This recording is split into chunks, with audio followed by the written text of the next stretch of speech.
टिक टाकर भोला record की लाहौर में लड़की से मुबैना ज्यादती, मुकदमा दर्ज कर लिया गया। तफसीलात के मुताबिक मारूफ टिक टाकर भोला रिकॉर्ड के खिलाफ लाहौर पुलिस की जानिब से मुकदमा दर्ज किया गया है।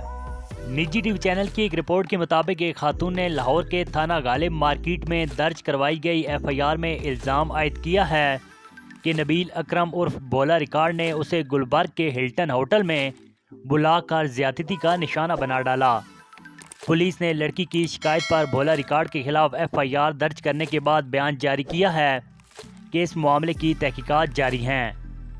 दूसरी जानिब टिक टाकर नबील अकरम उर्फ भोला रिकॉर्ड ने ज्यादती के इल्ज़ाम में मुकदमा दर्ज होने के बाद सोशल मीडिया पर जारी पैगाम में इल्ज़ामात की तरदीद की है। भोला रिकॉर्ड का कहना था कि ये तमाम मामला स्कैंडल बनाने की कोशिश है। FIR दर्ज करवाने वाली खातून नामी ग्रामी बंदों को ब्लैकमेल करती है। इस औरत ने पहले शेख रशीद और मुफ्ती कवि के खिलाफ भी स्कैंडल बनाया था। ये औरत खुद रिक्शे पर बैठकर मेरे पास होटल आई थी और आकर कहा कि मुझसे शादी करना चाहती है।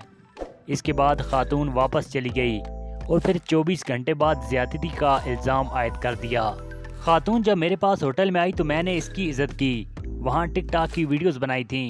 खातून सुबह 8:30 बजे मेरे पास आई और 1 घंटे बाद वापस चली गई थी। होटल से जाने के 24 घंटे बाद उसे ज्यादती का मुकदमा दर्ज कराना याद आ गया। इस खातून की YouTube पर वीडियोस मौजूद हैं। ये पहले भी लोगों को ब्लैकमेल करती रही है। इस तमाम मामले से ये खातून मशहूर होना चाहती है। नाजरीन, इस वीडियो के हवाले से कमेंट में अपनी कीमती राय का इज़हार ज़रूर कीजिएगा।